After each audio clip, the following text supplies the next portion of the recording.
Hey, what is going on, everybody? Welcome to the Super Lunch Bros podcast, episode 29, take two. I am Brendan. And I'm Nate. Oh, man. Every single time we start with like talking about how we crashed, like I should just post that video because we recorded you know, me Just talk. edit it.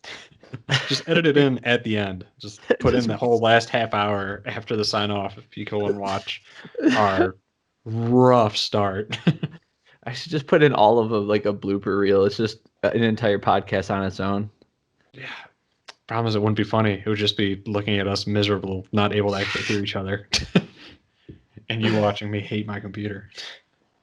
All right, man. So we just had UFC 253. Yeah, we did. Israel's Adesanya smoking Paulo Costa. It wasn't even close, man. He seems like he's on another level out there. It's really interesting to watch him work. You've heard this before, but I don't think anybody else has. I think we can kind of quit talking about how people don't show up for the fight when they fight Izzy.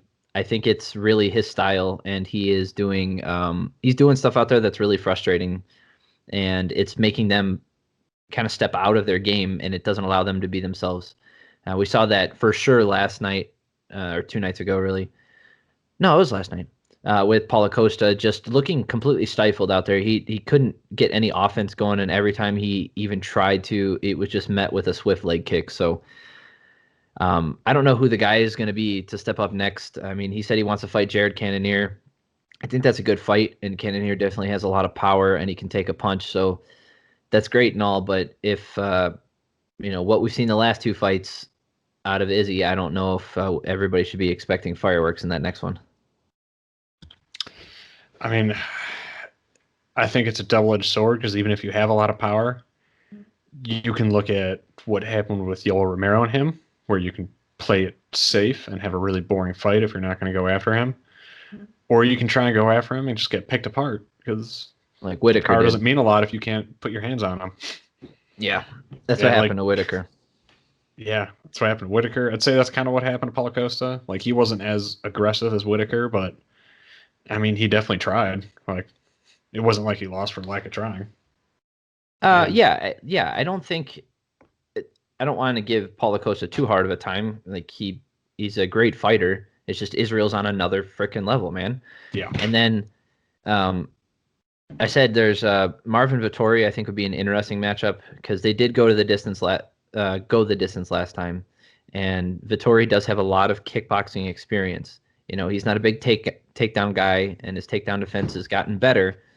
But he's kind of like the quiet guy at middleweight right now, who's constantly looking for fights. And they've already fought once, so there's a little bit of a storyline there. And I think the UFC can play on that if Vettori gets one more big win. And stylistically, I think it's a better matchup than trying to throw another Marauder in there. He might need more than one. He's sitting down at number 14 on the rankings. Dude, that's not for lack of trying, man. Like, nobody wants to fight him. And he had that whole thing. I believe it. Yeah, but like I said, he might need more than one to put it together. Maybe. But if you look at the middleweight rankings, I don't really have them up right now. Granted, everything from 4 down to 14, I would call nearly a toss-up. Like, you could just throw them all in a bucket. So yeah, you have Jack Hermanson fighting Darren Till next, which is a good fight. So that's also either one of them could be next up. Jared Cannonier is fighting. I'd like to see Darren Till. Jared Cannonier is fighting Robert Whitaker. That's right. He's fighting him. Let's see who else we got. We got Derek Brunson. We've already seen that one. We've seen Kelvin Gastelum. We got Chris Weidman back. Is still in the rankings. Uriah Hall is fighting Anderson Silva next. Edmund Shabazian just lost to Derek Brunson. Let's see. We got Brad Tavares. We have already seen that one. Omari Akhmedov and Marvin Vettori. As far as, yeah, like you said, 4 to 10 is a toss. You know what? A lot of those guys don't even count because we've already seen I just mean because like the rankings. From Yoel Romero down to 14, that's a bucket. That's just a bucket of fighters you can pick out. And Yeah. Yeah, I and could see. on top of that, we've already seen him fight one, two, three, four of those fighters. And you match the rest of them up with each other, and we end up with the winner coming out of that getting the next title shot, or maybe two more wins, but still, like I'd still Marvin Vettori is a very interesting guy because he's not talked about um, in this division at all, and I think that's gonna be a good one. I'm hoping that Could you that comes out. see a situation where I know Izzy is way bigger than he comes across, but could you see a situation where Kamaru Usman tries to go up? Nah, No? not with that whole African Brotherhood thing that they got going on. I don't mean to sound negative with that. I mean, I think that's really Yeah. cool that they share that interest and heritage, and they keep talking about that. I just don't see Usman going up. I actually made a comment earlier today. Somebody said something like, "Oh man, how good is dang it, how good is Calvin Gastelum?" Because of the fight, the war that he had with Israel. And all I can ever think when I think about Kelvin Gastelum is what could have been at Oh yeah, 170. I really think he's the champ at 170. absolutely. If he, whatever his issue is that like is holding him Cutting weight, back, yeah, I mean whatever his mental issue is with cutting weight, I eating don't too know. much food. Fair. And I'm not being I I'm didn't not like. being I'm not even being a shithead. I'm telling you right now, it's self-control. Yeah, He if clearly he has got, a crazy work ethic. He just needs like a Mike Dolce or somebody watching his diet very closely so he can make 170. he needs someone there in the camp to just babysit him and smack Yeah, food out of his hand. Oh, fuck. What was that sure. commercial where like I forgot which basketball player it was. Just comes up and smacks stuff out, and Dikembe then just Mutombo. yes, No, no, no. he needs that. He needs that guy, but at McDonald's. Just Dikembe whatever his guilty Mutombo. pleasures, he needs to have someone just smack that out of his hands and help him shred down. Because yeah, he would be unstoppable at 170 where he should be. So I saw that this discussion getting thrown around too, like where Israel Adesanya's greatness stacks up in the middleweight division now. And if Mm. you look at the history of the past champs, there's not a long it's a long list of champions, which in turns means not a lot of them had a really long title reign, nor were they that impressive. Obviously, you have Anderson Silva. That's the obvious choice. He's probably one of, if not the greatest fighter of all time. And then it's a steep drop off after that. I mean, you had Weidman who beat him. You had Whitaker who had a couple good wins. Um, I feel you've like got Whitaker's reign got marred by Yoel Romero. he still won. No, I mean, but just like having to fight him so many times, like that's just like Sure, but some I just having to fight someone that shouldn't have been his competition. Like I think there was better opportunities for Whitaker to shine against other fighters during that like 2 year period. yeah, Yoel Romero doesn't make anybody look good. Either Yeah, you sit there and you play your game like Israel Adesanya did, and it's a boring fight, or you take it to him and get caught by a shot like Luke Rockhold was beating him the entire fight. Chris Weidman was beating Yoel Romero the entire fight, and it just took one shot to knock him out. And you can say that I've shit on him too much at this point, and I can't keep piling on. And like it's just like I'm a broken record when it comes to stuff. But he is not going to win fights by decision the way that these other workhorses do. He just doesn't. He's either going to knock you out or get one of those John Jones decisions where a couple judges were like, "Oh, I don't know, he hit him pretty hard." the judges are just like, I don't really know what I saw. I blacked out. Let So me just scribble something down on the card really quick. I wasn't paying attention. when you watch that fight with Costa, did you think did you think Costa did anything that made Israel Adesanya like even second guess himself for those 2 rounds? No, I actually. So I thought Izzy was probably. If I had to put myself in his head from what I saw watching that fight, and I watched it like 3 more times this morning, Izzy kind of looked surprised that Paula wasn't coming at him as hard in the first round. And then in the second round, once Paula started, you know, getting a little bit more aggressive in exchanges, you can kind of see like you can literally see like the light come on in Izzy's eyes is like, oh, finally, here you come. Okay. Like he actually looked like he was happy about Paula trying to come in for those exchanges because that's when he started really putting that damage on him. When I was watching the fight, I thought in the first round it looked eerily similar to the Yoel Romero fight, but this time I thought Israel Adesanya did a Izzy was definitely more better. aggressive, I would say, Well, compared to the El Romero fight. what I mean, it's a different animal. Obviously, you're not looking for one big overhand right from Paulo Costa. You're looking for a barrage of looping punches and digging to the body, taking you and pushing you up against the fence. Yep. So with Yoel Romero, you're literally just trying to avoid one big overhand right or a flying knee from nowhere, you know, or his bum rush where he's off balance, leaning forward. Um, so I think in this fight, what I saw was more growth from Israel, which is crazy to think. He's already the best in the division. But what I saw was someone who understood that the fight wasn't going to go how everybody thought, like how even he probably planned on it going. And instead of laying back like he did in the UL fight, he started bringing it to him earlier, and he utilized a lot of the same skill sets as like those leg kicks. He utilized what he could from range to try to goad Costa into a barrage, and Costa just wasn't playing ball. So he just kept eating up his legs. And you saw that later on in the Yoel fight. I think this time he immediately made the adjustment. Instead of trying to play the game a little bit, duck in and duck out, he just was like, I'm just going to kick the shit out of your leg until you move forward.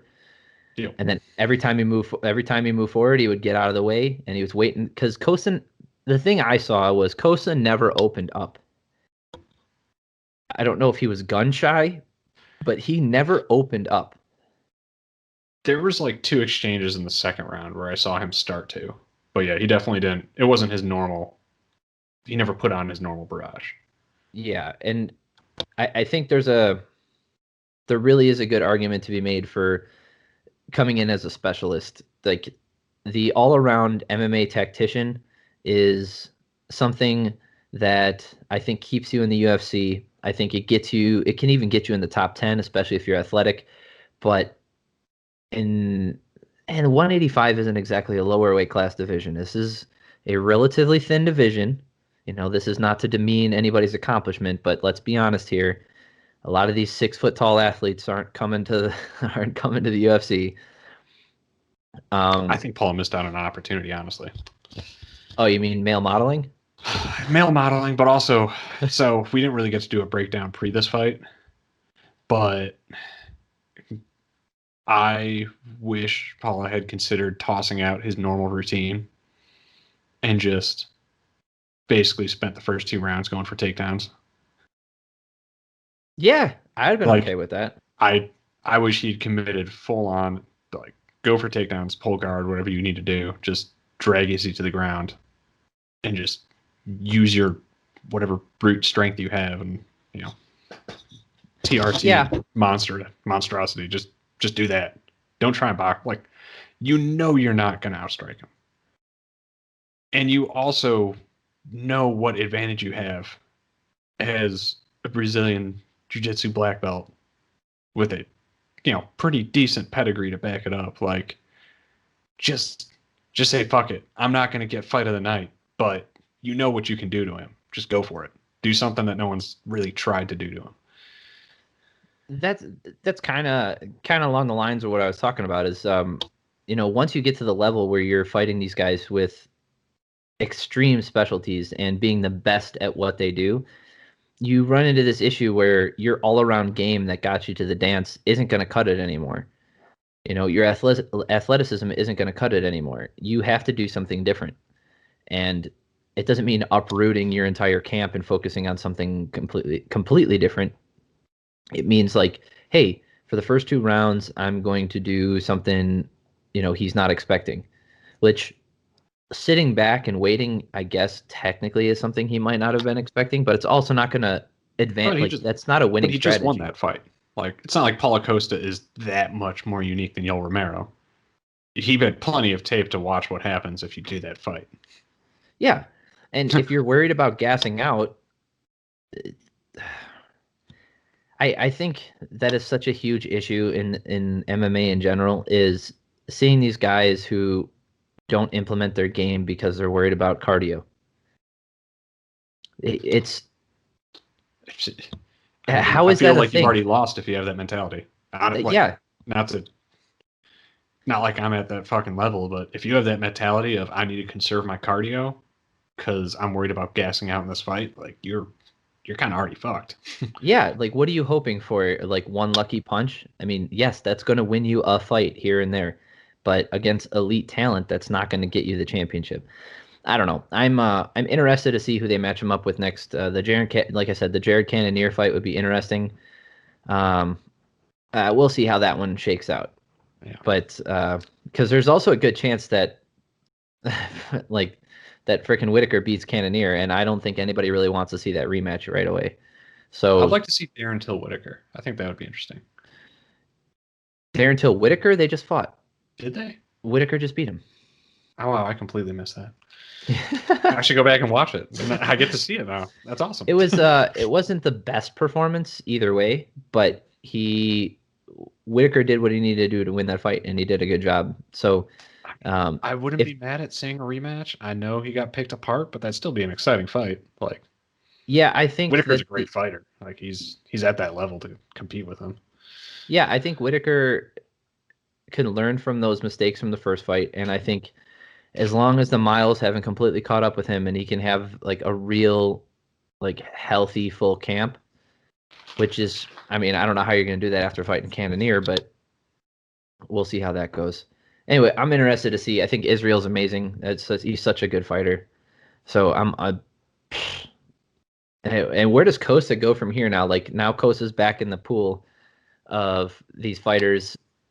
Like what is he gonna do? Fight Yoel Romero again? Like I don't want I know people are gonna want to see that fight because the first one is exciting, but I'm sick of Yoel Romero just getting like tossed these top five opponents and immediately getting a title shot afterwards. I'm just sick of Yoel Romero. No offense, dude. Like, Yeah, he's not the most exciting. Everybody talks about how exciting he is because he does backflips and shit. Well, he's not doing that in the fights, guys. You know, he has exciting finishes and he also has some really really boring stinkers. I mean, I don't know. I don't really know who you'd match up Paulo Costa with. I don't know what the because he's Kelvin. def. I was thinking that too, but I want Kelvin to get down to 170. No, like I don't think he's going I don't to. want him to keep competing at 180. I don't think he has. I mean, he can be a solid journeyman there, but I don't think he has a long term future there. Um, I just don't know if I, he can beat the st- Izzy. I think he the can beat stars could everyone align else for him to have that opportunity again, but I don't know. because he I don't did lose know. to Darren Till, but I think he can beat a lot of people in the top 10. And Absolutely. I wouldn't mind seeing Kelvin Gastelum versus Yoel Romero because Kelvin Gastelum has an insane gas tank and a really good And, chin. and yeah, we've talked about that. Yeah, I'd be happy to see Kelvin that's Gastelum piece him up. that's Yoel Romero's poison. So, Yo. all right, at light heavyweight we have a no John Ooh. Jones fight. John Jones did not fight. No, I don't know what happened. So Dominic Reyes came out really flat, and Jan Blachowicz fights how he normally does. He paces himself and he fights, not conservative, but he's not exposing his chin. He's not throwing himself into like danger very often. And He's a low key, very smart fighter. I gotta give him credit for that. well, he's 36 years old. I Yeah. mean, he's been fighting forever. I hope he is. Um, yeah, I mean, Jan. All I could think watching this fight was, I wish this was Jan versus John, and No. I knew I would I like I didn't want that to be the case because I think Reyes is incredible and a lot of people thought he won that fight against John. So I just really think Jan fighting John Jones before he fought Reyes would have been um, a more satisfying like title turnover. because if Reyes, good grief, if Reyes had just walked through Jan, we could have been like, oh, okay, clearly there's a gap here, and that's why that fight was so close with John Jones. But that wasn't the case. Like we saw another like a dominating performance by Jan where he was never in danger. He broke Reyes's nose and bruised up his like ribs. It was pretty brutal. Like Reyes did nothing. Did you watch any of the UFC embedded or any of the pre? Which one? The one about him like touching the noose? No, I did not see that. I don't remember that part. But just, I watched the 5 episodes coming up to this one just because I was trying to put off doing homework. And like, Reyes kind of came across a little soft coming into it.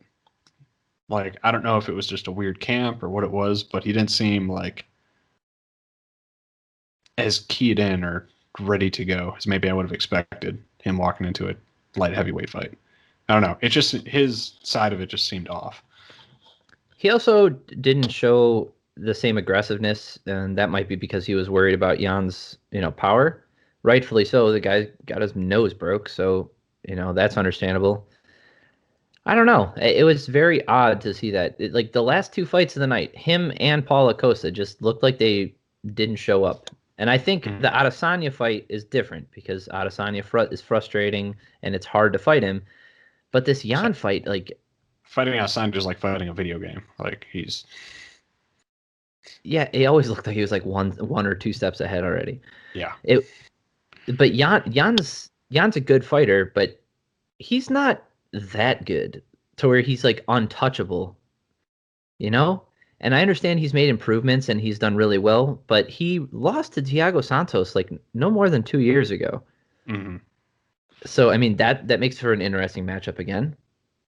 I mean he clearly has righted the ship. He started his UFC career 2-4, so his wins speak for themselves, but the light heavyweight division is historically at a historic low as far as talent, and there's a giant John Jones sized hole in there that yeah, people didn't want to exist, but it's there. And like I'm the first one who will tell you like, oh, I thought with this fight happening, like people would be okay with it, and Reyes because the fact that Reyes had such a close fight, but now because it went so far the other direction. If Reyes had another close fight with Jan and gets out on top, or if he goes, it's a close fight and Jan pulls it out, then the question is like, okay, which one of these two is better? Like this is clearly the best of the light heavyweight division. But now, like with the way Jan just smoked him, now we're looking at was it a fluke with John Jones? Was that just or the opposite? Or is Jan really that good? Superman. Yeah. So now or is it just a weird night? Sometimes weird nights just happen. Yeah, I know, and that's the problem. So as far as that division is really weird now because you've got Glover Teixeira fighting. Who's he fighting next? Oh, he's fighting Thiago Santos. So whichever one of those guys wins is probably going to get the next title shot, and that's good. And you've got Alexander Rakic, the guy who just beat the crap out of Anthony Smith. But then everybody else in there. It's up and down fighters constantly. We don't have any like real standout talent. So, Jan might be able to keep the title for a while. No, Thiago Santos presents a tough challenge. I would like to see that fight again. Yeah, I want to see that fight because if Thiago Santos can put his stamp on it, and then Reyes gets another win, and then Rakic has some nasty ass leg kicks. That'd be a good fight. But yeah, good for Jan. I thought that like he looked phenomenal. Now I just want to see him versus John Jones. This sucks. I know, and you could even phrase it as the false belt or whatever. Like I don't think it is. I'm not saying it is, but you can play it up that way. Like you can definitely market it really well. That you have someone that John Jones has never fought, who's holding his belt. Yes. Like that does make for a pretty good storyline versus I already beat Reyes and he has the belt, whatever. was a close fight. Yeah, But so Jan having it does set up John Jones to come back a little bit stronger. I don't think it's so much that, oh, someone has John Jones's belt. I think that's not where I'm coming at. Where I'm coming at it from is because Jan was so impressive. Now I want to see him fight John Jones. Because Oh if yeah, John Jones just goes in there and smokes Jan, or it's a close fight and John Jones pulls it out again, it's one of those things where maybe John Jones is just everybody's kryptonite. He just has so many tools and he can just eke out wins no matter what happens. So there's no real taking it away from him, and he can really put a stamp on that. But there is something to be said for, such an impressive win and then going up and taking on arguably the greatest of all time. So I wouldn't mind John Jones coming back down to fight for the title one more time. I was gonna say this actually, if they hold on to Jan and just keep him there, I think this sets up the best last UFC light heavyweight title fight for John Jones. Like him coming back and getting his belt one last time against someone he's never fought, who just smoked the last person that he fought, who had a pretty close fight with him. Like, Yeah. you could make the argument that, this could actually be someone that John Jones is, gets out of bed for and thinks about like, oh, I have to put some work in for this. Like this I dude re- just, I I had a close remember fight with Reyes and this dude just smoked him. I remember about 3 years ago listening to a fighter and a kid, and they were going over the fights, and one of the scheduled fights was Anthony Rumble Johnson versus Jan Blachowicz. And they were laughing about it, saying, "Oh, are we going to see the first murder in the UFC?" Thinking like, "Oh, Anthony Johnson's just going to kill this guy." And to think about that now and how funny that is, that Jan's the champ and Anthony Johnson retired like 3 years ago. No kidding. Yeah. So yeah, I mean, as far as the fight, the fight of the night, Kai Kara France losing to Brandon Royval, like that was just insanity. Both the guys dropped each other. Royval hit him with a spinning elbow on the way up. Like it was weird. It was so cool. The like super high energy, like awesome fight, and he finally gets the submission in round two. So cool. And the rest of the card, like Caitlin Vieira beats Sajara Eubanks. That was a stinker. Hakeem Dawodu versus Zubara Tukagov. Yeah, Tukagov has some skills and he's like has really fast hands and good wrestling, but if he can't put that shit together or keep his cardio for 3 rounds, like good luck in the UFC, man. So I mean, this card overall kind of not so good. Yeah, pretty much except for the last two, which is fine. Like, Yeah, Diego if you give me a Sanchez, title card and there's Sanchez. two good fights on it, I consider that a pretty like that's a good card. It's maybe Yeah, not the best card. Like for me, 3 solid fights on a title card is usually what'll put it over. Of like, all right, that was good.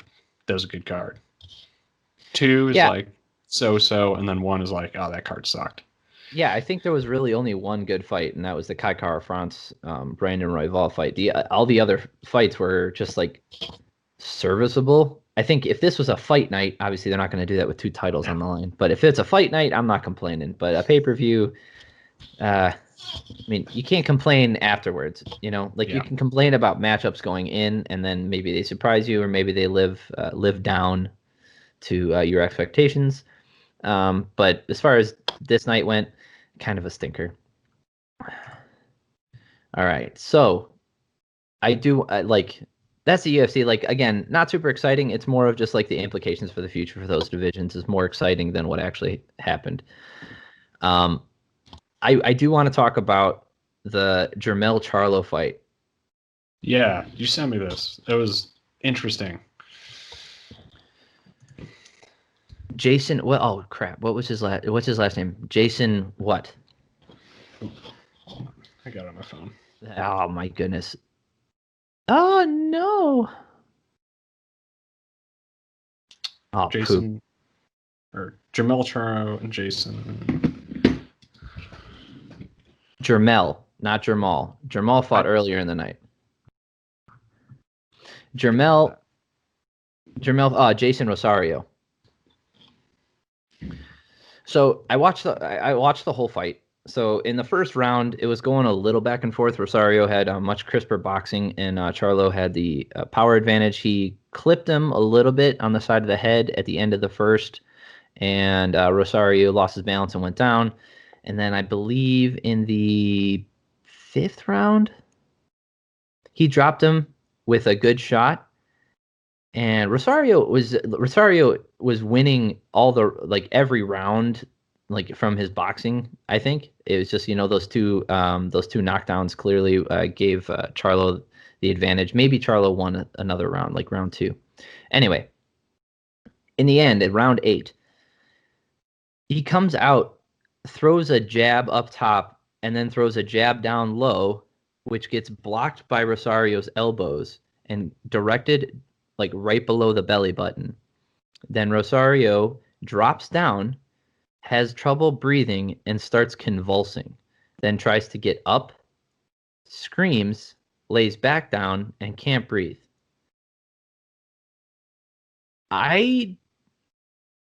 Boxing has a shady history. I just want to put that out there because maybe that's poisoned my mind. But I can think of 2 scenarios in which that is possible. Neither one of them is likely based off of that punch, but 2 scenarios. 1, there was a cumulative number of body shots, which is baloney because if you watch the entire fight, you know that Charlo was not going to the body very often. It was Rosario who was going to the body, and a lot of those shots were actually dropping low. He got warned for it multiple times. So Charlo was not working the body. Maybe he got him with 1 or 2 good body shots, and the cumulative damage of that, and this last shot hit the diaphragm in just the right time and caused a spasm to happen in which your body doesn't know how to react and you can't catch your breath. That's one possibility. I'm going over the 2 legit possibilities first. Second possibility, for whatever reason, there could have been dehydration involved and tensing of the abdominals. But if anybody listening has ever had abdominal cramps, and I'm not talking about menstrual cramps, which I'm sure are a motherfucker, but I mean when you're working out and you have really bad muscle cramping due to your sodium potassium balance being off, and you know how that feels when your abs clench and you can't move. I understand that pain, so that could be another possibility. From what I saw, it didn't look like that, but when he laid flat on his back and then tried to sit up, and maybe that caused the cramp again, another legit possibility. Now, I don't know the history enough of Rosario, but I can tell you from what I saw here, it looked like he took a fucking dive. I don't know if it was for money or if he just didn't want to be in the fight anymore, but getting tapped below the belly button is not a people who are all the comments you can see are oh man, that's a nasty shot to the body. Watch the replay. It's not. It glanced off the elbows, which means it's definitely not hitting with full force. Guided right below the belt line. And I don't know what to make of it other than it looked like a dive. It was weird. I will say that. It's hard speaking without feeling it, and I've seen weird stuff happen from people getting hit, or I've just seen weird stuff happen with people's bodies. Yeah, of course. Sometimes the unexplainable happens, and it's hard to know without being in the guy's shoes what he was feeling or what he was thinking. But it definitely looked weird, and I could see the argument being made for, we should probably look into this and see is there something else going on here? Because I can add a little bit more color into this. He went to the doctor, the hospital immediately afterwards. He was admitted. They took MRIs. I'm sure they did X-rays or whatever, and they found the doctors couldn't find a single thing wrong with him. And then he was cleared to fly back home. So, from what I said, those first 2 possibilities are there, where cumulative damage or abdominal spasms and cramping. Those are a possibility. From what I saw, though, it looked like he took a dive. Now, taking a dive doesn't mean someone paid him to do No. that. He looked like he was trying to win that fight in the earlier rounds, so I'm not saying that he necessarily was trying to take a dive and lose the fight. But taking a dive could also just mean quitting.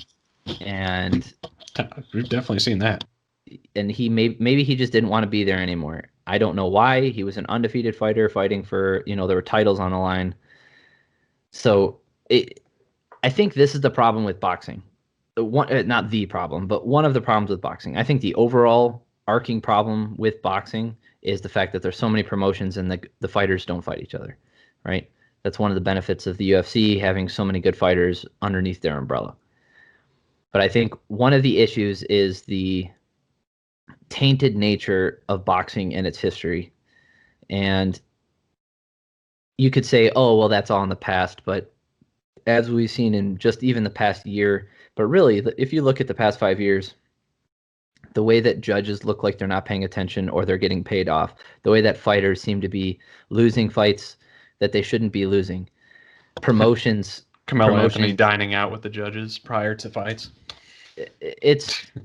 There's just so much going on here that doesn't look like it's on the up and up. And it's hard for an organization, like if you went into every basketball game, I'm not saying basketball games are fixed or not, or football, NFL games are fixed or not. They could be. We don't know all the things. Maybe they are, maybe they aren't. I don't care. But if you went into every NBA game and knew that like there's a possibility of like, these players aren't going to show up because they're going to make money off of this. Like, I think it would take a lot away from that sport. That's one of the reasons why a lot of these professional organizations like have like bans on and rules against betting on the sport that you're playing in. I just don't like. I don't like seeing this crap. Like I don't mind when fighters go out there and have like an off night, or they give it their all and it's just not enough, or whatever. Or maybe a guy just keeps winning and nobody can touch him, like Floyd Mayweather. Whatever, that's fine. What I don't want to see is this shit, where this guy was hit by two heavy headshots and came up. He was hit by a big body shot earlier in the fight, won, and nothing happened. And this little tap to the belly button kind of like he made him convulse. Like, that's just weird. Yeah, it was a strange video, and you have to go check it out. But I don't know. Boxing has a lot of issues. Also, I definitely meant to say Canelo Alvarez, not Anthony. Yeah, when you said Carmelo Anthony, I was just like, I think he means Alvarez. Carmelo Anthony's. He's in the NBA. I was like, wait a minute, I said the complete wrong person. But yeah, like, shoot, who's his manager? Alvarez's.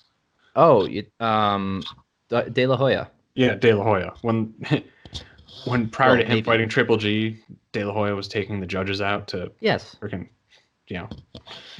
dine them out in Vegas prior to the fight. Like, come on, that's the kind of shit that just makes me look at boxing and go, all right, what am I going to see here? If this judge is the judge's scorecard, like, does it even matter? Yeah, both of those fights were kind of those put on display for everyone who was not familiar with boxing, the flaws that are still around. And if you want new fans to come in, you can't have that shit. And I can say the same for the UFC. When a referee makes a bad call, or we see shit outside of the octagon with like their antics, getting in fights in bars, that kind of stuff. I think for the UFC, the referee issues just come down to how athletic commissions are intertwined with those types of sports, which is, it's not. It is not intertwined in a way that's really advantageous to anyone. And I think when you mix boxing with when you mix the history and corruption with boxing with government employees and judges and these types of commissions, let me tell you, it is not going to be a clean, pretty, and Let's get some of the most corrupt things in history. Government and boxing involved with each other. Exactly. And that's where I'm just like, it's hard to it's going to be hard to unwind those threads and, you know, fix any of the issues involved in boxing without the boxers wanting to fix it, which, you know, for the most part, they just want to get paid when they can. And I don't blame them. It's not necessarily that incentive to fix the sport. So we have a decent fight card coming up this weekend. So we've got Holly Holm fighting Irene Aldana. I think it's a good fight. Aldana's got some hands, and Holly Holm doesn't go for takedowns. I think that's a good combo.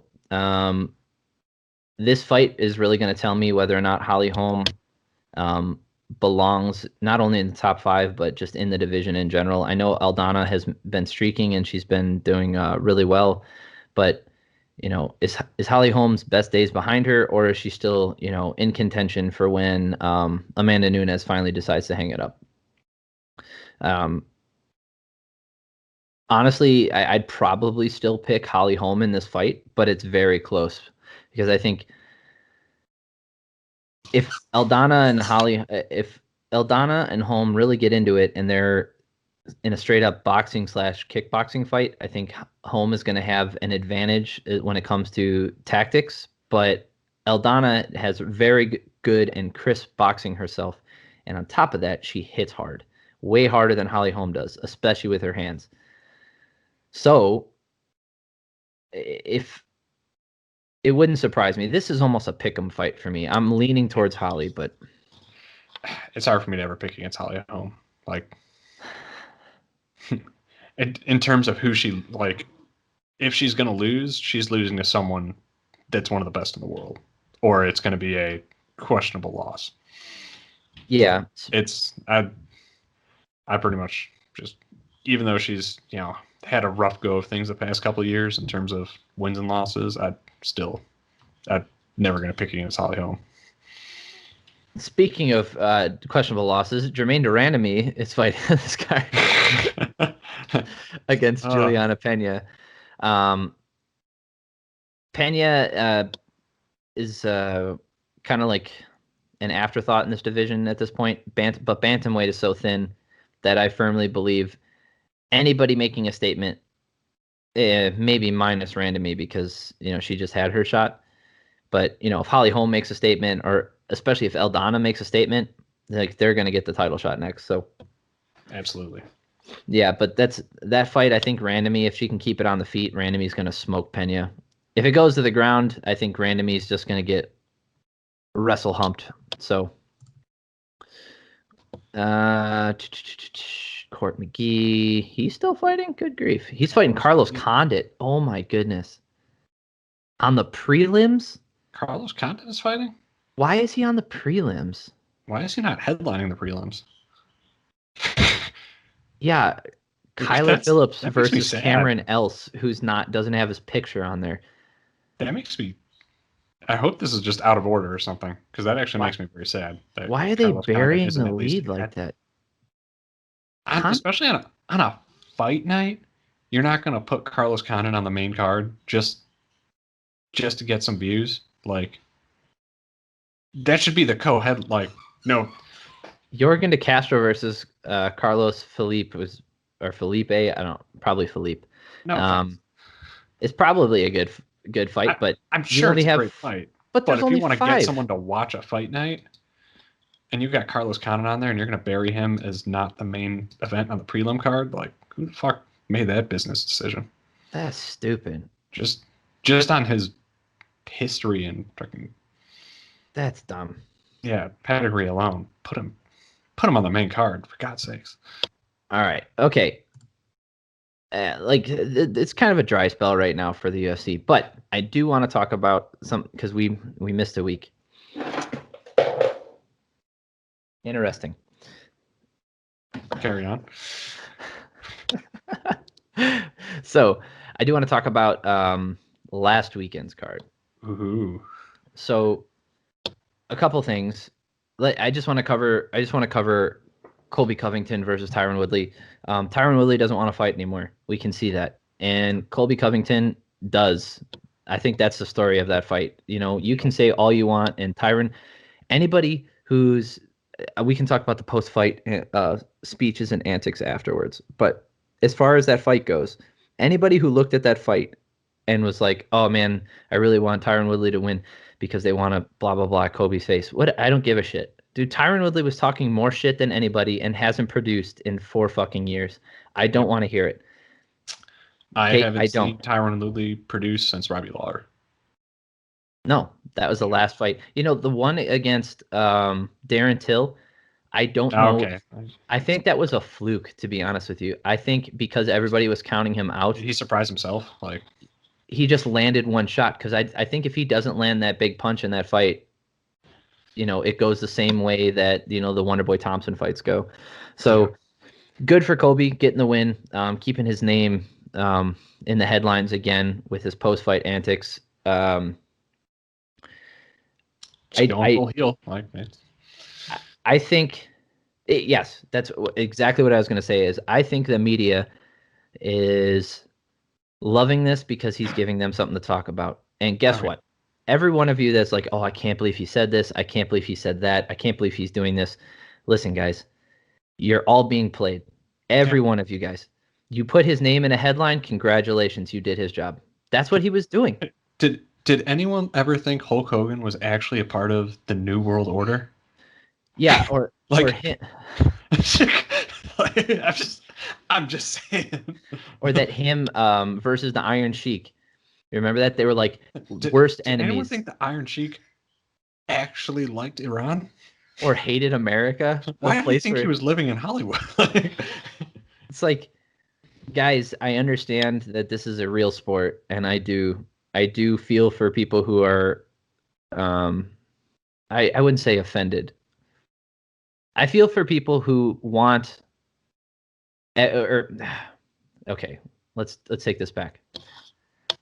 I understand that there are people out there who take fighters at their word and think that they're being honest, and that's who they are presenting is who they are, both in real life and in the cage. And if that's the case, and you really believe that, like, I could understand the outrage for all of the MMA outlets and everyone else. Like, if Kobe just went up there and said a racial slur, like Nate Diaz did, or goes out there and says, like, honestly, if anybody does that and they get in the headlines, like if Nate Diaz does it, that's just who he is, so whatever. But when someone who is not a super exciting fighter, he needs the right matchup. Colby Covington is not an exciting fighter. It's exciting when the other guy has good cardio and doesn't want to get taken down, i.e., Kamaru Usman. But for you experienced journalists and everybody in MMA media, if you do have a problem with what he said and whether or not it should be allowed in the UFC, I think you guys need to take a step back and realize that you're just doing his job. If you let this go, if everybody just stopped and stopped talking about it, I mean, like Kobe won, good for him, and that's the end of it. I understand you guys wouldn't have a job, but you have to realize that this is an act. And then there's people who are saying, like, I don't care if it's an act, you shouldn't be saying that stuff. Okay. I mean, Mike Tyson was saying he was going to eat your children. Did we think he was going to do that? And even okay, maybe he would. But anyway, um like these guys put on a persona, even for fighting, you know? Maybe they need to be someone who they're not so that they can get in that octagon. Like there are certain people who don't enjoy hurting other people. Anthony Rumble Johnson was not like he didn't like fighting. He was just good at it. So he was essentially being something that he wasn't in order because he could make money doing it. So if Colby Covington needs to do this to make money and you guys are playing into that, all you're doing is proving his point. Now he's going to be a headliner again because people want to see him lose. Okay? Floyd Mayweather did the same thing. He wants to make money. And he found that his path to victory as far as, making a comfortable life for himself and his family is to play the heel and play it hard. Guess what? Yeah, He's doing it. I also feel like, yeah, he's playing the heel, but he's also he's trying to tap into something else too. He took a look at who people in the UFC are trying to appeal to as a fan base. And I think he also recognized there was an opportunity. And I don't know necessarily how politically active or minded he was necessarily before he made the shift and made the move. Probably not at all. Yeah. But he took advantage of an opening and he just went and ran through it. And do you know what? And, you know, for whatever people may love him or hate him, do you know what probably feels great as a human being? When you win the intern championship and get invited to the White House. Yeah. There is a probably strong feedback loop for him to keep going down this road. Because like it or not, as much as, you know, president's a divisive figure, you know, 62 million Americans still left their homes in 2016 and voted for him. It's not like he's appealing to a fan base that doesn't exist. Yes. Like, and on top of there is a fan base. They're human beings. They're Americans. And Colby has decided that, you know, this fits close enough to me that I'm going to make this my fan base. And yeah, he draws a lot of haters for it, but, you know, he also probably feeds off a lot of love too that he also, you know, he enjoys. And like what doesn't get talked about as much because of his antics is his fighting, and which is incredible. So if this fight happens 3 or 4 years ago, like it was supposed to, whenever it was, I could see this outcome being very similar to what it was tonight. And what Covington was saying about Tyron Woodley, about how he used to break him in practice, that could be all bullshit or whatever, but clearly he has the ability to do so. And if let's just throw this out there. If there was some no-name fighter doing the exact same thing Colby was, but couldn't get a win to save his life, he's not making money. He's not going to be a headliner. And guess what? He's not going to be in the UFC anymore. He's just not. Colby has world-class abilities and skills. He clearly has the ability to fight at a championship level. Taking Kamaru Usman almost the distance. Winning, I mean, it could have been 2-2 or maybe even 3-1 Colby. It could have been 3-1 the other way as well. But the point is, you know, if that goes to the judges' scorecards, you know, that could be a split decision. You know, win or lose. You know, he's clearly on par with the best in that division, if not better than everybody in that division. So because of that, you add on top his antics and what he says and the insane amount of media coverage that he gets. Like, do you understand how bad people want to see him lose? Do you know how you see him lose? You tune into the fight. I'm going to say something that no one wants to probably believe, but people should acknowledge is a possibility. If he gets a rematch with Kamaru Usman, he can win. It's not like he can't beat him. Like, I'm not saying that he beats him 6 times out of 10 times, but to not, like, people should recognize the fact that if he does end up getting a rematch with Kamaru Usman, it's not like it's going to turn out the same way again. It could, no, but it could also not. Like, there's Colby a path Covington to victory. Actually, absolutely beat him. There's a path to victory for him, and it's unbelievable, like, what he's done in the past couple of years to market himself. You know, a lot of these fighters, they have to string off 10 wins in order to get attention who fight like him. Look at Damian Maia, one of the most respectful and true martial artists of the game. And if it was me, in my opinion, is what mattered, he should have had more than one title shot. He should have been given a title shot way before he did, right? You know, maybe not in his late 30s when he's diminished physically, right? So, you know, obviously, you know, he had the title shot against Anderson Silva and came up short, but that's Anderson Silva in his prime. The point is, the guy had to work his ass off and dominate for a decade to get 2 title shots, whereas Colby Covington strings off 3 wins and his name's in the title picture. If you watch them fight, you know, and not obviously they don't have the same fighting style, right? But if you watch them fight and have like some sort of crowd or excitement meter about the fight, it's probably about the same, pretty low. Like you have your hardcores who are like, fuck yeah, oh man, look at that sweep, or oh, he's getting his back, that's super cool. Or then you watch Kobe, you're like, man, I can't believe the amount of cardio this guy has. Look at him put it on him. Like that's incredible. Keeping him up against a fence like that, that's so hard. You guys don't understand how hard that is. That's the hardcores.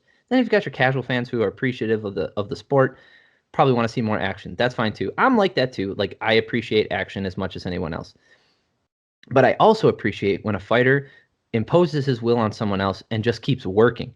Like you can say whatever you want about Kamaru Usman, but look what he had to do to get the title shot. Look what he had to do. He had to string off, I think, 6 wins to get a title shot because he was boring. People don't want to see that. And nobody wanted to fight him because it wasn't going to increase their monetary income, and it wasn't going to, break the box office. And he was a hard fight, so nobody wanted to fight him. Yeah, he was terrifying. That's why I literally called the nightmare. But guess what? Reason. Colby, on the other hand, he comes out with a very similar fighting style. They have their differences. One does more striking on the feet than the other, and the other one does more. Kamaru does more striking on the ground. Okay. But Colby, everybody wants to fight him. Everybody wants to kick his ass because he talks shit. Well, and he also brings people to the pay-per-view. Like exactly. He elevates up the people that are going to fight him. The same reason why people want to fight Conor McGregor. And yeah, he's not necessarily as big of a draw as Conor McGregor. Not even close. But he's still he might be the biggest draw in that division. Yes, he is by far. I don't know anyone else in that division that's a bigger draw than him for pay-per-view numbers. No, Jorge Masvidal is a fighter, and he is a hardcore darling, but he is not a pay-per-view draw. People want to see. I think the farther you get away from the Ben Askren fight, the less Masvidal is going to be a pay-per-view draw. Whereas I don't think Kobe's pay-per-view draw goes down with time. I think it just goes up. Yeah, and I mean when he gets smoked, like when someone knocks him out and shuts him up, like he can always come back from that and keep talking shit, right? Until the wheels completely fall off, and he makes his money in the process. Whereas someone like Jorge Masvidal, who, he did that whole 3-piece Minnesota thing, and that was played up, but that was really only on MMA websites. No one else was talking about that. Kobe's making mainstream news, and people are like, he's on ESPN, and people are like, that's unacceptable. You can't keep talking. Listen, guys, you just put him on primetime coverage. Yep. You just did it. Now, I understand you want to talk about the topic and you want to do your journalistic duties. That's fine. But you have to understand you are not part of the problem, but you're a part of his game plan. You're playing right into it. That's exactly what he wants. If you want nothing to come of this, you mention him in an off segment and you're like, that's unacceptable. Don't do that. Moving on, right? You don't do an entire piece on language. You're bringing him on and interviewing him. Exactly. This is what he wants. He wants to be talked about. That's part of the point of it. I think he's trying to appeal to an untapped fan base, and he's also trying to get people's attention. He wants people to talk about him. It worked, and it's working. Yeah, absolutely. Yeah, so I think there's a good argument to be made that if you are, because I hate, I'm gonna take a step back from my argument here and just say, my personal opinion, I fucking hate it. I hate his persona. I hate all of his fakeness. I hate that stuff. Dude, it drives me nuts. Yeah. It's brutal. For me, I'm gonna tune into the fight regardless because I know it's gonna be, a good fight when it comes to fight tactics and skills and abilities and that kind of stuff. I'm gonna tune in regardless. So you don't need to get me in. It's so draining having because remember all the stuff I just said on what these guys, how they've been passed over. So if what you see is that you need to be this big personality in order to jump the line and get your title shot, that's what you're going to do, whether that's you or not. I mean, we saw it with Kevin Lee playing it up really big, being an asshole and that kind of stuff, talking shit about Conor McGregor. Just mentioning Conor McGregor gets your name in the headlines. And then on top of that, you put on this persona, you wear these silly clothes, you come out dancing and all that stuff and trying to be. When Israel Adesanya does it, you can tell that it's who he is. You know, he Like came from breakdancing. This is something that is a part of his like his nature and who he is as a person. And he's an he authentic version of himself. Like he is being himself in the most authentic way, and just really he's putting himself out there. yes, he Yeah. expresses himself openly. Like he doesn't hide what he thinks that people aren't going to like. Like he's a super nerd. Like the reason why he bought his McLaren is because it was the same color and it reminded him of something from Naruto. You know, he's a huge fan of Naruto. So all of those things, if you look at who he is as a person and how they play into his fighting style, his persona outside of the octagon, they all mesh together and it makes like a complete person that you either dislike or you like, but it's very natural for him. And some people just don't have that. They might have insane fight skills and fight abilities, but they just don't have the ability to do what he does outside. So they have to work harder than everybody else just to get noticed. And then people see like, oh, there's a path of least resistance here. Like I'm a really good fighter. All I have to do is talk shit. Cool beans. Your mom's a whore. Ha, take that. So you get these fake interactions with people interacting in like one of the most realistic and animalistic sports you can possibly think of in a positive way. I mean that. I don't mean that in a negative manner. It's just this is one of the most visceral sports you can watch. It is two human beings slamming into each other and trying to kill the other person only to be stopped by a third party, the referee. And And you pretty much never know what's going to happen.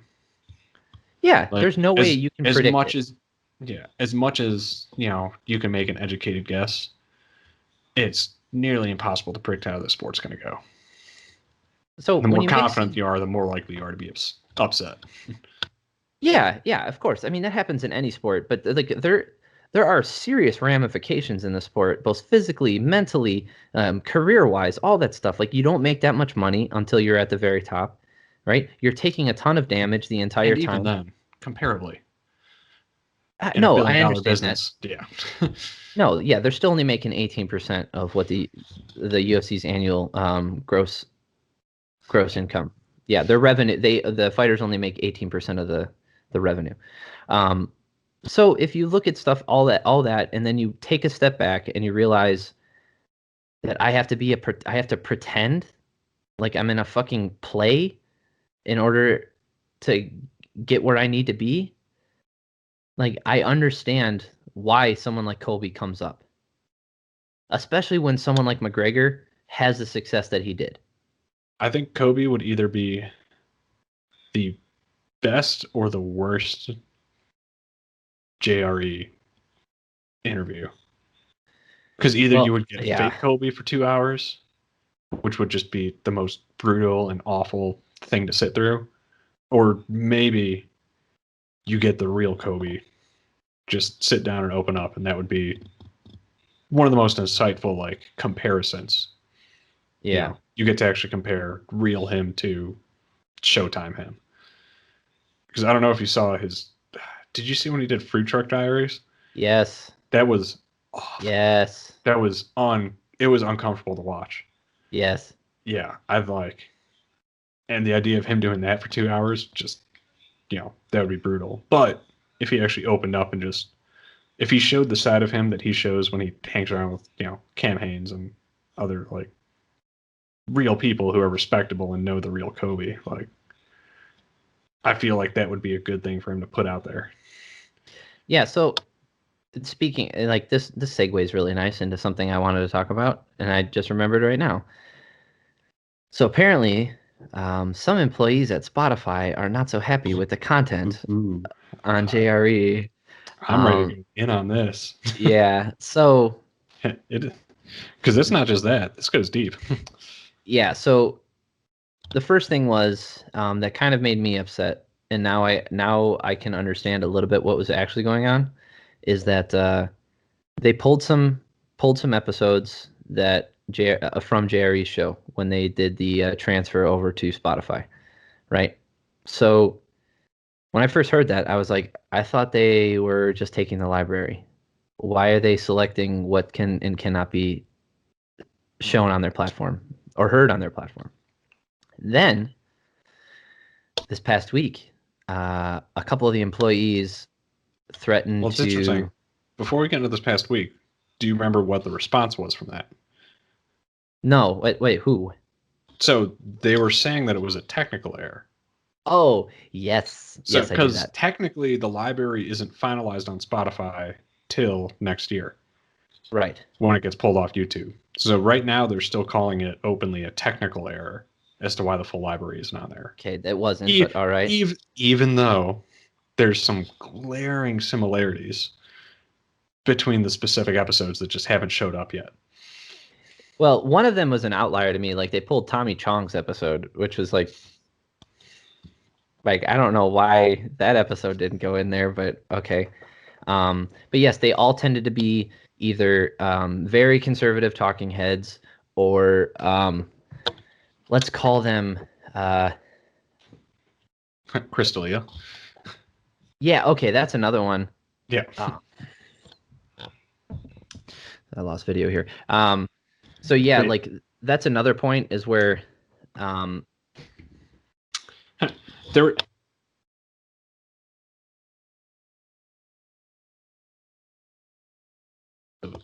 there's some obvious through lines to where you can probably pick out like that's probably why this episode hasn't showed up for most of them. There was a couple outliers where I was like, that one's interesting. I don't really know why that's there or why that's not there. So that's why I'm like, maybe there could be some technical aspects to some of them, but other ones are probably not technical. It's probably, someone making a decision and trying to fight back against that episode showing up. So yeah, there was like obviously there's a through line with it. So if even if it is a technical error, it's a very specific one, and there's a technical error to where people definitely don't want Alex Jones on Spotify. That's fine. I mean, I would understand that if someone just flat out came out like, "Hey, we don't like this shit and we don't want it on our platform." If someone just came out and said that, I would be like, I can understand that at least. Whereas if they try to hide it, but you bought the library. That's my problem. Like, you should have made that decision before you bought the whole library and put it out there. Because I think it is a dumb thing not put on there. Because specifically those episodes, if you think Alex Jones has any credibility, just watch those episodes. Because he shows his true colors. Like those episodes make him sound like he's completely whacked out of his mind. Like that is the best medicine for anyone that thinks that anything Alex Jones says is real. Just watch those episodes. Literally calls himself retarded in the episode and then starts talking about interdimensional vampires. Like, hey, there's no better way to. You don't know. Yeah, there's no better way to discredit him than to just let him speak on those episodes and let those be out there. In fact, if you try and censor him, then people don't get to hear how crazy he is. And they might only hear the snippets of what could make him sound like a reasonable person and be confused by it. Yeah, it just there's a like that's my whole opinion on bringing over like his library or like this whole situation. I really believe that if you don't think that what they're saying is credible and what you think they're saying is completely ridiculous, let people decide for themselves. We have plenty of people like you can go on Twitter and access all this information. You can go on YouTube and access all this information. It's all there available on the internet. Like you're not. What are you trying to? Like if you're trying to shield people from that information saying like, oh well, this is not credible, therefore like we don't want it on our platform, you're doing mainstream media bullshit is what you're doing. Also, who the fuck are you to make those decisions? Yes, that like that the unbelievable gall of someone working a cubicle job to make those decisions about someone that built up a $100 million product from the ground up, basically in his basement.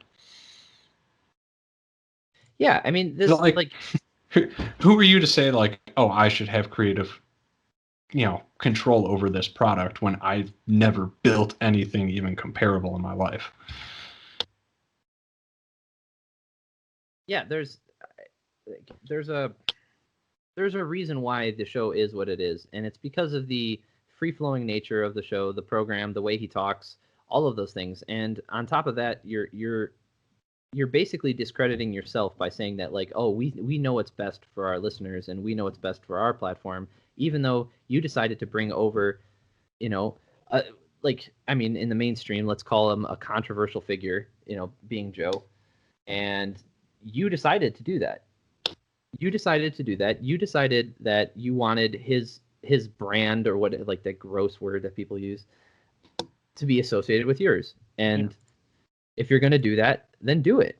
If not, then, like, if you're going to do it, you got to put your foot down and commit fully and say, nope, this is what we promised him. This is what he gets. No ifs, ands, or buts. They should have never let it. We kind of stopped it off before we got into it, but I guess there were 10 different meetings about essentially complaints and different employees wanting to edit or alter or remove certain aspects of his content. It ranged all the way from removing entire episodes down to inserting their own content of links. Oh, yeah. They wanted to put links to, fact-checking alerts within the episode, editing out certain, like, there was the whole gambit of essentially what it sounds like they were trying to propose, which would ultimately alter the product. And they're coming at it from the argument that they're allowed to edit, which is an interesting thing I didn't know. They're allowed to edit users' playlists, essentially. Like, apparently not Spotify, very popular because they could edit ours.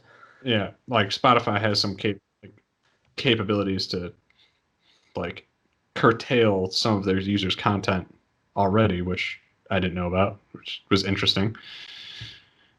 But yeah, they do that. They should have never let it get to 10 meetings. It should have been one meeting, and it should have been squashed from the get-go. Yeah, there's no reason. Like I said, if this were like a part of the deal, I could understand. But they're making executive decisions over a product that they have no involvement in. And, like, if you don't like what they're saying, fine. Build your own platform. Like, oh, well, I don't have the reach that he does. Yeah, no shit. How do you think he got it? Like, he didn't get it. He didn't get it by trying to demonetize everyone else or take down other people. He got it by being interesting and being himself and wanting to talk to interesting people. Because if you pull 15,000 or 1,500 episodes and you only, like, you say that 10 of these shouldn't be on there or whatever the number was, like, clearly 99% of his stuff you either agree with or you're okay with having on your platform. So if that's the case, then what's stopping you from bringing this over? And from what I can tell, it's people who didn't want this to happen in the first place now finding more reason to not like it and wanting to basically take down Joe from the inside out because now they have a say in it. People that have never liked him or never liked his show and now have involvement and they want creative control. I'm going to go a little conspiratorial on this. So, yeah, I'll wait till you get back on it. But yeah, it's an interesting situation, and all right, so I'm going to go a little conspiratorial on this. We did not hear from when it was announced until they started doing the move over. There wasn't an peep leaked to the media or from inside Spotify about potential issues that could have arisen from this or any of this coming about. Not even a single word. And I think the people that are upset about this wanted the deal to go through and wanted the exclusivity of him being on the platform. Why? Because so that they could stop it? Because they probably had, exactly. I think the very people that are threatening to strike, that are trying to make these moves, had it in their head that, how many times have different media publications tried to cancel Joe? Yeah, like everybody, because they don't like it. Yeah, you can probably pull out a half a dozen times where there have been attempts to either attack him, cancel him, whatever you want to call it. Nothing really sticks. No, but it can't stick because he doesn't do anything controversial. And it also can't stick because, he essentially has a it's not just fuck you money. He has a fuck you. He had a fuck you brand, a He fuck you still platform. does. Like, but now his entire media is coming through one medium, and that one medium has employees that figured out that we have a little bit of power here, and they're trying to push that power. You know, there was no way this could have ever happened at YouTube. There's no way this could have happened through, you know, the Apple iTunes like store. There wasn't really a possibility of this because there were too many different mediums that the podcast could go through. But now you have it through one medium, and with that exclusive content, now people from within, I think, feel like, okay, this is their chance to start to tear down the product. I don't. Yeah, I don't necessarily think that was the case. I think there was a bunch of people who, like, obviously the higher up saw dollars and cents, and these people at Spotify are making really good money, so they're not gonna kick back on it. And now I'm guessing that it's probably, you know, like a feedback loop, like you said earlier, but like, you know, that echo chamber of creators at Spotify and editors at Spotify, and they're like, that's wrong, right? Yeah, that is wrong. We should do that something. All went to yeah, the we same should. 3 colleges. Yeah, so there's they all went to. They're all work in New York. They all went to NYU. They all eat at the same, you know, restaurants downtown. There's just something fishy about a situation where someone like I might be a huge Joe Rogan fanboy just because like I appreciate how much content he puts out and I appreciate who he's had on, you know. And I'm gonna put this out there. I disagree with him on, you know, plenty of issues. I don't want to say a ton because I'm not like, I don't know if it goes over the 50% mark, but like, there's a lot that I disagree with him on. There's a ton that I disagree with a lot of people that he has on. Yes. From all sides of the aisle. But that's my favorite part of having him on is but you actually get to see. You actually get to see and hear and get to make those value judgments and figure out what you disagree with. Figure out what someone really believes about something. Figure out what someone actually knows about something. Because you'd see some people fumble hard on that podcast often when they're pressed on why they believe the ideas they believe. Yeah, that's what, like, there's certain podcasts, like especially early on for me means, you know, in the 500s. That's when I started listening. So I remember listening to like when he had a lot of people on and he would say stupid stuff and I would, you know, almost be screaming, but I mean, obviously I wasn't. Like, I'm just like, come on, you're so dumb. Like, why would you say that? Like, clearly this is how this works. And over time, like, he's gotten better about it. And there was a Fight for Companion where I think Eddie Bravo, and like someone else basically went through and all of them were talking about the Korean War and none of them knew anything about the Korean War. That kind of shit. Exactly. Yeah, and they basically were like, oh yeah, it started because America invaded Korea. Like that's, and I was like, oh, just stop. Just don't go down this vein. None of you know what you're talking about at this point. Yeah, so there's a point in which like a lot of the conversations go down this like ridiculous path, and I think one of the best things about his show is that in the past 600 episodes, that's a lot, guys. So like in the past 600 episodes, he has gotten much more measured about saying things when he doesn't understand them, and he usually puts a disclaimer out there. He's like, hey, we're just two idiots talking here. Like, we don't know what the fuck we're talking about. Like, he's been much more open about that because he understands how many people are listening, and he's had enough educated people on at this point to know that, like, you know, he doesn't know what he's talking about in certain aspects of things. And then he'll have an expert on in that field, and it'll be one of my favorite episodes. Those are my hearing. Like, where else can you hear in free form, like you would have a conversation with someone, a physicist talk for 3 hours? Literally nowhere. Exactly.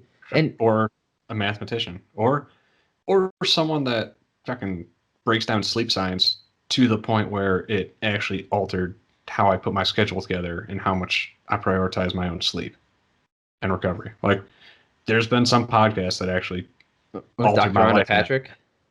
No, it wasn't Rhonda Patrick. It was someone else. Oh, But yeah, but just essentially like just stuff like that.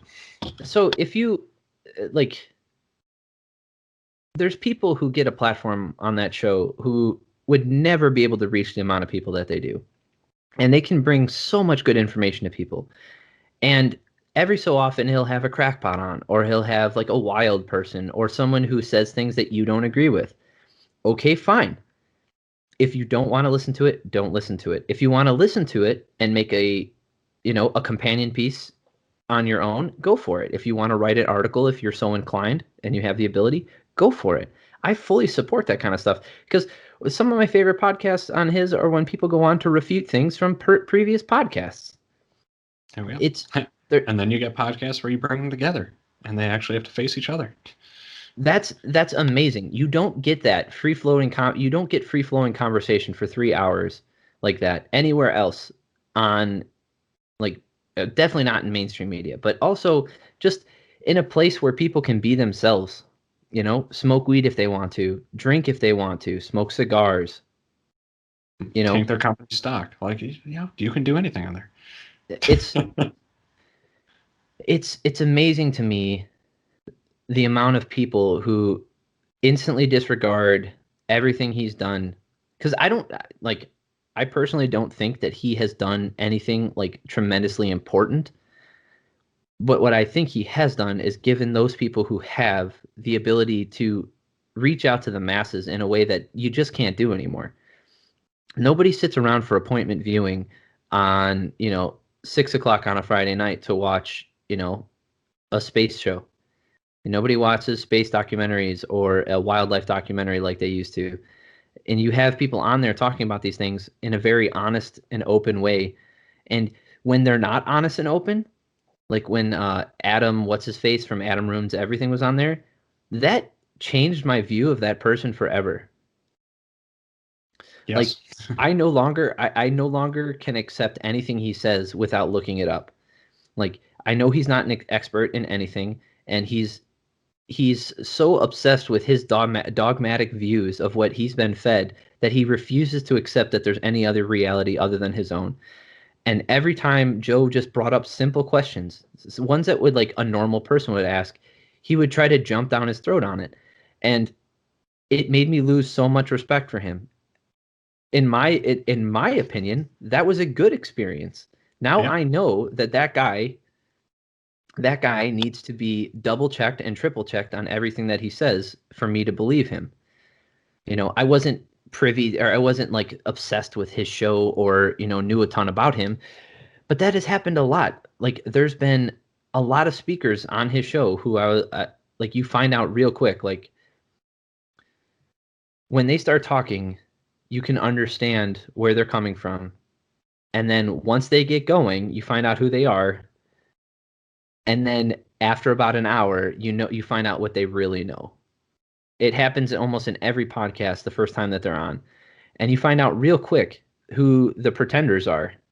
Yeah. And I will argue probably one of the one of the best podcasts that he did that people from Spotify would actually be happy is out there is the one he did with Candace Owens. Yes. Because he exposed the depth of her knowledge on a lot of the talking points that she puts out there, to a very great degree. Just simple, long form questioning and having her try and defend and explain a lot of the ideas that she'll throw out there. Like she struggled her way through that. Yes, because she can't just scream out an idea and everybody like, yeah, you're right. That is how that is. Like, no. Because she's used to either getting booed or getting applaud, not necessarily getting questioned. So she struggled in that medium, and that was a very that exposed her quite a bit. And like I've heard from people more recently about Ben Shapiro and how they don't really like him or they don't think he's all that smart or whatever.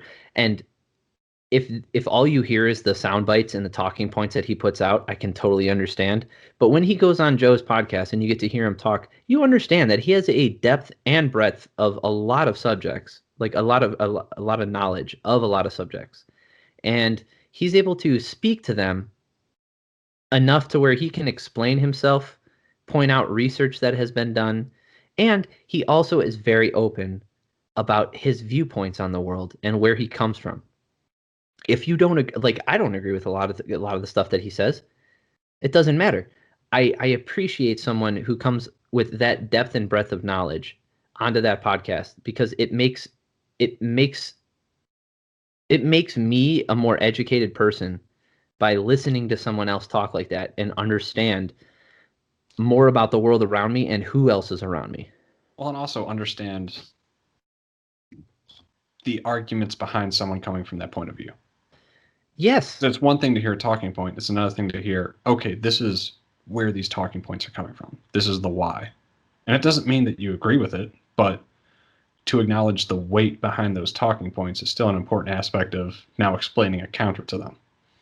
Yeah, and guess what? Now if that's the best way to like if your point in this world is to just argue with people and win arguments, I can think of no better way to win an argument than to learn the real reason why people are saying things. Because if you know that, you don't have to use straw man arguments. You can attack the core of their belief system in an educated way and say, "Hey, the reason why you're saying this is because of this. And this is clearly wrong. Like it's 2020, you can't think like that anymore." That's so much of a like that's a so much better approach to speaking to someone if that's what your goal is than just attacking their character or attacking like the higher end level of their idea and working your way backwards. I agree. I think the most interesting thing for me, especially over the past couple of weeks involving the Spotify JRE drama, is how quiet he's been on it. I don't like that. I haven't listened that much because of that. So I'm, and not to put an inference into it, but I wonder essentially what his lawyers are telling him. Because there's probably an understanding he had of the contract from his lawyers and an understanding that he had between Spotify and what the agreement was going to be. And I imagine his lawyers, who put together a $100 million contract with Spotify, are probably telling him, don't say anything on the podcast. You have to let us deal with this. Oh, you know what? That makes more sense. Yes. Because there could be potential things if he starts dogging on Spotify on his podcast in certain ways about the contract. And like, I don't know necessarily, no one knows what's in it. No one really even knows how much it's worth, because it could potentially be worth significantly more than what's being reported.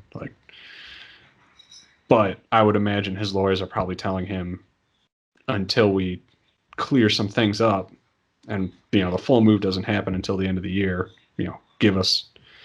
If I was his lawyer, I'd be telling him, give me my time to work on this before we tank the ship. Because the other aspect is, Joe can walk away from $100 million. Yeah, he can just leave.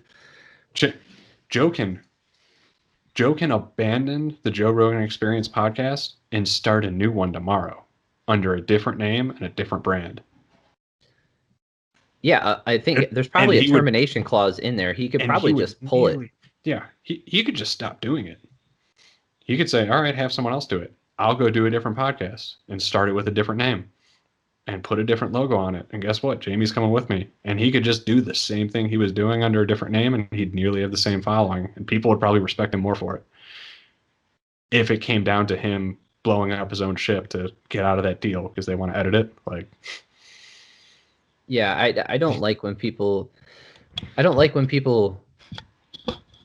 people want oversight over something. Like he spoke to this ad nauseum. Just the amount of times that he's mentioned creative control in TVs and movie scripts and all that stuff, and why he doesn't get involved in all that, because like everybody just wants to get their hands in it and be like, oh, you shouldn't say this, you should say this because this is funnier. He's like, but that's not what I would say. Like, I'm not saying that. Yep. Like the amount of times that he has said that shit. And to be stuck in this position right now, that's why, I want to believe that he's not I think anyone that is a fan or regular listener wants to believe that he's not going to get sucked in and then end up compromising his own beliefs and ideas over it. Well, I don't think he would. Like, it doesn't follow anything that he's done in his entire life. Like he's never just compromised who he is to be a millionaire, like anything like that. The reason why he's what he is now is because he's been himself. Yeah. That's why people want to go to, like, on his show and talk to him. They don't want to go there because they want to like talk over talking points with a talking head. They want to go have a conversation with somebody and educate. Like, a lot of these people go on there and they're like, "Hey, you've been wrong about a lot of stuff. Let me educate you on this." The one thing that could potentially suck about him blowing up the ship, Spotify still owns the library for an undetermined amount of time. I don't know if that's the case. It would have. I don't. Nobody knows. Yeah, who the fuck knows? I don't know. It is interesting. It's unfortunate, and I just hope it gets worked out soon, and we actually get to hear in an honest way what is really happening.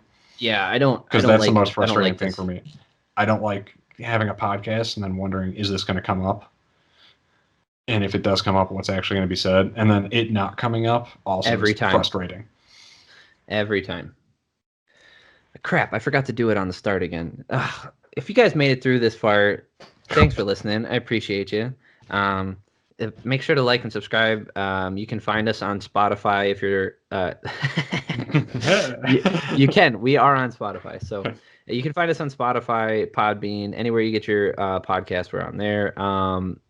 If you're listening to this, we're also on YouTube, so you can see our lovely faces, or whatever faces we do have. Please like and subscribe. Tell your friends about us if you think that they would be interested in this shit show. And I really appreciate everybody hanging on that long. Yep. It is. You got anything else? Oh yeah, what's going on with the history podcast, bud? Or the non-political podcast, my bad. Working on it. So I'm taking the advice of someone else that was helping me out with it, and I'm going to go ahead and basically pre-record a bunch of content. Yes. So I'm going to try and record, like, my goal is 6 episodes without releasing anything. That's smart. Yeah. And then I know 2 other idiots who didn't do that. Well, ours is a little bit more time-based, so it won't work out as well. But yeah, so that's my plan with it. So I'm going to, and I'll probably figure out in the first couple ones what works and doesn't work. So by the time I get to episode 6, I'll probably just won't release the first 3 and just go with. I recommend hanging an American flag in the background. Oh yeah. Make sure you put plenty of eagles, like, strewn about your room. If you can have, like, some Native American memorabilia, anything to show that you're American in any way. I'm definitely not going to hang Native American memorabilia, but definitely. No, you have to appreciate the First Nations people. I don't think it gets called appreciation when I do it. No, it's cultural appreciation, isn't it? Isn't that the word? I don't know. I have to call Spotify and ask. They are the experts. All right, everybody. That's going to be it for us. You guys all have an amazing day / evening whenever you're listening to this, and I hope you guys are all doing well. Yeah, take care.